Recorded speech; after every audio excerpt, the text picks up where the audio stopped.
Hello everyone, I am Vindhya Sharma, your accounts teacher.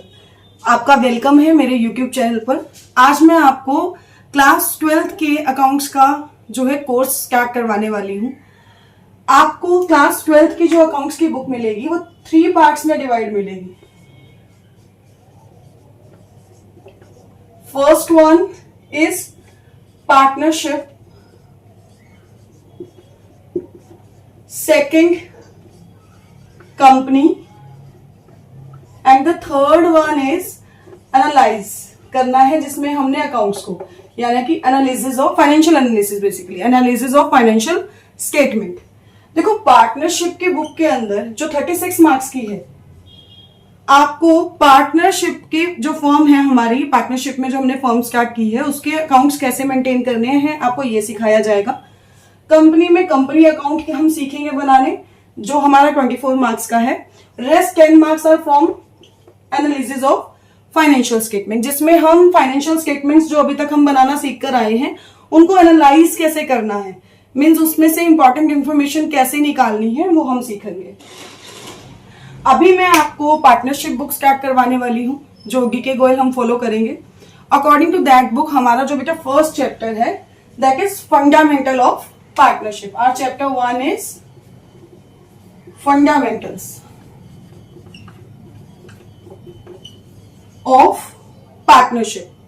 देखो, fundamentals जो होते हैं वो बेसिस होते हैं, है ना, यानी कि ये चैप्टर आपका एक बेस फॉर्म कर देगा जिससे आपको आगे जितने भी चैप्टर हमने करने हैं उसमें कोई प्रॉब्लम नहीं आएगी। दैट मीन्स इस चैप्टर के कॉन्सेप्ट क्लियर होना आगे की बुक के लिए बहुत जरूरी है। ठीक है, तो देखो, पहले मैं आपको पार्टनरशिप का एक इंट्रोडक्शन देती हूँ छोटा सा, ताकि आपको क्लियर हो जाए कि पार्टनरशिप आया कहां से है। देखो, अभी तक हम क्लास 11th में बहुत तरह के टाइप्स ऑफ बिजनेस पढ़कर आए हैं, लाइक सोल प्रोप्राइटरशिप, है ना, जिसमें एक अकेला पर्सन जो है बिजनेस कर रहा है, सारा प्रॉफिट भी उसका है, सारा रिस्क भी उसका है।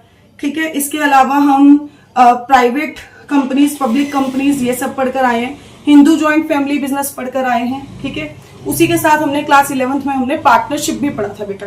ठीक है, तो देखो, सोल ट्रेडर जो है एक अकेला आदमी है ना, वो अकेला ही सारे रिस्क को कवर कर रहा है, अकेला ही सारे डिसीजन ले रहा है, लेकिन उसके पास भी तो रिसोर्सेज जो होंगे वो लिमिटेड होंगे, एबिलिटी टू थिंक वो भी लिमिटेड होगी।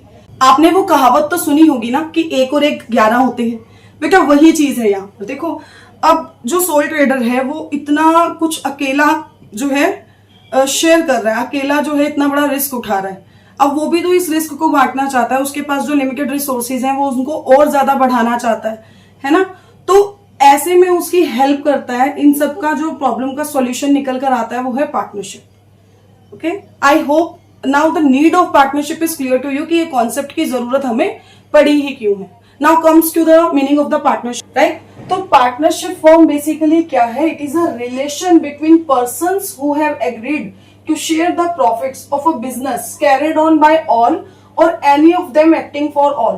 वन बाय वन हम इन टर्म्स का मीनिंग समझेंगे कि पार्टनरशिप जो है एक रिलेशन है लोगों के बीच में, उन लोगों के बीच में जो प्रॉफिट्स को शेयर करने के लिए एग्री हुए हैं। ठीक है, बिजनेस के कैरिड ऑन बाय ऑल, या तो जिस बिजनेस को या तो वो सब चला रहे हैं या any of them acting for all, उनमें से कुछ उनके चुने हुए प्रतिनिधि चला रहे हैं, राइट। तो पार्टनरशिप बेसिकली रिलेशन है उन लोगों के बीच में जो किसी तरह की बिजनेस एक्टिविटी को करने के लिए एग्री हुए हैं और उससे होने वाले प्रॉफिट और लॉस को बांटने के लिए भी एग्री करते हैं। ठीक है, अब या तो वो सारे भी वर्किंग हो सकते हैं या उनमें से कुछ लोग वर्किंग होते हैं और कुछ लोग नॉन वर्किंग होते हैं, वो आगे हम टाइप्स ऑफ पार्टनर में भी सीखेंगे। तो यहीं से कुछ कैरेक्टरिस्टिक्स, कुछ फीचर निकलते हैं पार्टनरशिप के, जैसे कि फर्स्ट वन इज 2 और मोर पर्संस। देखो, सिंगल पर्सन कभी भी पार्टनर खुद का तो नहीं होगा, राइट। तो पार्टनरशिप के लिए हमेशा 2 या 2 से ज्यादा लोग चाहिए हमें। ठीक है, अब ऐसा कुछ लिमिट हमारी पार्टनरशिप एक्ट के अंदर हमारे नहीं है कि कोई लिमिट है इसकी मिनिमम मैक्सिमम। देखो, मिनिमम तो 2 ही है, मैक्सिमम की कोई लिमिट नहीं है, लेकिन फिर भी सेंट्रल गवर्नमेंट जो है वो कंपनी एक्ट के थ्रू बेटा हमें बोलती है कि मैक्सिमम नंबर ऑफ पार्टनर जो है वो 50 हो सकते हैं। अब इसमें आपको एक बात पर ध्यान देना होगा कि 3 तरह के लोग आपके पार्टनर नहीं हो सकते। एक तो माइनर कौन? जिसकी उम्र 18 साल से कम है, क्योंकि बेटा वो कॉन्ट्रैक्ट एक्ट के थ्रू जो है किसी भी कॉन्ट्रैक्ट के लिए लायबल नहीं है, आप उसके साथ कॉन्ट्रैक्ट नहीं कर सकते। अगर आप उसको किसी सिचुएशन में पार्टनर बनाते भी हो तो आप सिर्फ उसको प्रॉफिट्स में हिस्सा दोगे, लॉसेस में वो आपका हिस्सेदार नहीं होगा। ठीक है। और सेकंड है आपका कोई भी ऐसा पर्सन जो मेंटली ठीक नहीं है, अनसाउंड माइंड का है। थर्ड, जो डिस्क्वालिफाइड बाय लॉ है, जिसको कानून ने ही किसी तरह का उसके ऊपर क्रिमिनल केस चल रहा है, ऐसे लोगों के साथ आप पार्टनरशिप करोगे और कुछ फ्यूचर में किसी तरह का कुछ भी धोखाधड़ी या फ्रॉड वगैरह कुछ होता है तो उसमें आपको गवर्नमेंट यही जवाब देगी कि आप खुद अपनी मर्जी से उसके साथ पार्टनरशिप में आई हो, जब आपको पता था कि उसके ऊपर इस तरह से क्रिमिनल केसेस भी चल रहे हैं। तो इस 3 तरह के जो लोग हैं ये आपके पार्टनर कभी नहीं हो सकते। Second point is agreement. Agreement मतलब समझौता। अब जितने भी लोग, सपोज करो मैं और मेरा फ्रेंड, हम 2 लोग जो हैं वो पार्टनर हैं, हमारे बीच में एक एग्रीमेंट होना बहुत जरूरी है। उस एग्रीमेंट के बारे में भी हम आगे पढ़ेंगे। उस एग्रीमेंट को हम बोल देते हैं पार्टनरशिप डीड। ठीक है। उसके अंदर जितने भी शर्तों के लिए हम राजी हुए हैं वो सब 1 by 1 या तो ओरल भी हो सकती हैं या वो रिटर्न होती हैं, लेकिन हम आपको यही सजेशन देंगे कि इट शुड बी रिटर्न, ताकि फ्यूचर में कोई किसी भी तरह का डिस्प्यूट होता है तो आपके पास सब कुछ जो है रिटर्न में अवेलेबल होगा कि उसका सेटलमेंट कैसे करना। थर्ड है existence of business and profit motive. देखो अब मैं और मेरा फ्रेंड मिलकर अगर एनजीओ चला रहे हैं, देखो एनजीओ जो होता है वो नॉन प्रॉफिट ऑर्गेनाइजेशन होता है बेसिकली, है ना। एनजीओ में मुझे कोई प्रॉफिट की उम्मीद नहीं होती, बस सोशल सर्विस के लिए मैं ऐसा कुछ करती हूँ। तो इस तरह के बिजनेस पार्टनरशिप में नहीं आएंगे। ठीक है।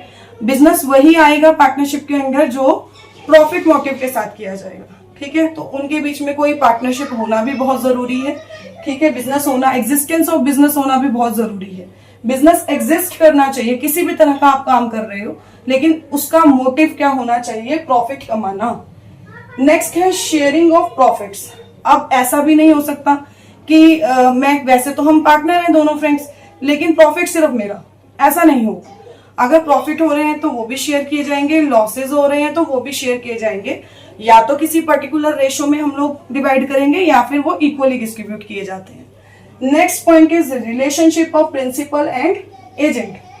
देखो हर पार्टनर अपने आप में प्रिंसिपल भी है और अपने आप में एजेंट भी है। सपोज करो मैं अपने पार्टनर के बिहाफ पे कोई कॉन्ट्रैक्ट साइन करके आई हूँ, ठीक है, सिग्नेचर उस पर मेरे होंगे, लेकिन सेम कॉन्ट्रैक्ट के लिए मेरा पार्टनर भी जो होगा वो बाउंड होगा, वो भी नहीं, मतलब उस कॉन्ट्रैक्ट को फॉलो करना उसकी भी ड्यूटी होगी। तो उस केस में मैं उसके लिए उसका एजेंट हो गई और वो मेरे लिए मेरा प्रिंसिपल। सेम ऐसे ही अगर वो भी कुछ इस तरह का काम करके आता है, किसी तरह का कोई पार्टनरशिप के अंदर किसी भी तरह का कोई काम करता है, तो मैं भी उसके साथ उस काम में क्या हूँ, इन्वॉल्व हूँ, चाहते और ना चाहते हुए दोनों तरह से। ठीक है। आगे है business carried on by all. अब बिजनेस को चलाने वाले या तो सब हैं, ठीक है, सब। आप किसी भी पार्टनर को मना नहीं कर सकते कि नहीं आप किसी भी तरह की एक्टिविटी में पार्टिसिपेट नहीं करोगे। उसके पास पूरा राइट है कि वो जो है बिजनेस को चलाने में इंटरफेयर कर सकता है। Business carried on by all या उनके द्वारा कोई चुने गए प्रतिनिधि, ठीक है, जिससे मैं अपनी मर्जी से बैठती हूँ कि नहीं मैं काम नहीं करूंगी, मैंने बस पैसा लगाया, मैं पार्टनर हूँ, आप मेरा सेकंड पार्टनर उस पर काम कर रहा है, तो वो वर्किंग हो जाएगा, मैं नॉन वर्किंग पार्टनर हो जाऊंगी। नेक्स्ट है नो सेपरेट एग्जिस्टेंस। अब यहां पर ये ध्यान देने वाली बात है कि पार्टनरशिप और जो पार्टनर है दोनों अलग नहीं है। ठीक है। जैसे कंपनीज में होता है, कंपनी और ओनर दोनों अलग होते हैं, दोनों की सेपरेट एंटिटी होती है, लेकिन पार्टनरशिप में ऐसा कुछ नहीं है बेटा। पार्टनर पार्टनरशिप से अलग नहीं है, पार्टनर अपने बिजनेस से अलग नहीं है। हालांकि अकाउंटिंग पॉइंट ऑफ व्यू से वो अलग है, क्योंकि अकाउंट्स बिजनेस के अलग मेंटेन किए जाते हैं और पार्टनर्स के अपने पर्सनल अकाउंट अलग है। ठीक है। लेकिन अगर किसी तरह का कोई सपोज करो किसी थर्ड पार्टी ने आपको स्यू कर दिया, तो उस केस में ऐसा नहीं आप बोल सकते कि ये तो मेरा बिजनेस है, ये रिस्पॉन्सिबल है। नहीं, अल्टीमेटली पार्टनरशिप के सारे कामों के लिए जो रिस्पॉन्सिबल होंगे वो पार्टनर ही होंगे। तो इसी के साथ फीचर्स ऑफ पार्टनरशिप जो है वो खत्म हो जाते हैं। अब हम नेक्स्ट टॉपिक डिस्कस करेंगे which is rights of partners. देखो अब पार्टनर्स के राइट्स क्या क्या हैं, उनको क्या क्या अधिकार दिए गए हैं। तो देखो पार्टनर का सबसे पहला अधिकार होता है कि उसका प्रॉफिट और लॉसेस में हिस्सा मिलता है। दूसरा उसका अधिकार है कि वो कभी भी किसी भी टाइम पर आकर कंपनी के अकाउंट्स चेक कर सकता है। तीसरा उसका अधिकार है कि वो बिजनेस को चलाने में कभी भी किसी भी टाइम आकर बोल सकता है कि मैं भी बिजनेस के एक्टिविटीज में इंटरफेयर करूंगा। ठीक है। इसके अलावा वो अकाउंट्स की कॉपीज घर लेकर जा सकता है। फोर्थ है वो अपनी मर्जी से कभी भी पार्टनरशिप लीव कर सकता है, लेकिन उसके लिए उसको प्रियर नोटिस सर्व करना पड़ेगा। ठीक है। अब आते हैं पार्टनरशिप में पार्टनर्स की जो रिस्पॉन्सिबिलिटीज क्या क्या होती है। देखो अगर राइट्स मिले हैं तो रिस्पॉन्सिबिलिटीज भी मिलेंगी। अब रिस्पॉन्सिबिलिटीज में आपने दो बातें ध्यान में रखनी है। बीइंग अ पार्टनर, मैं वो बिजनेस आसपास के एरियाज में नहीं करूंगी जो बिजनेस मेरी पार्टनरशिप फॉर्म करती है। ठीक है, लोकेलिटी देखो बहुत ज्यादा अलग लोकेलिटी है तो फिर मैं कर सकती हूँ, लेकिन सेम जगह पर सेम कंपटीशन पे नहीं आऊंगी मैं उनके साथ। ठीक है। सेकंड है, अगर मैं कोई एसेट्स है मेरी फर्म की, मेरी पार्टनरशिप फर्म की, मैं उनको दूसरे पार्टनर्स को बताए बिना यूटिलाइज कर रही हूँ और उससे कोई प्रॉफिट अर्न कर रही हूँ, तो वो प्रॉफिट या तो मुझे कंपनी में सबमिट करना पड़ेगा और दूसरे पार्टनर्स में इक्वली बांटना पड़ेगा। ठीक है, और ऐसी प्रैक्टिस को आगे के लिए मुझे बंद करना पड़ेगा। ये कॉन्सेप्ट यहां तक आपको अच्छे से समझ में आ गया होगा। अगर वीडियो अच्छी लगी है तो प्लीज मेरे चैनल को सब्सक्राइब करें, मेरी वीडियो को लाइक और शेयर करें। मैं आगे और अच्छा कंटेंट आपको देने की पूरी कोशिश करती रहूंगी। Thank you.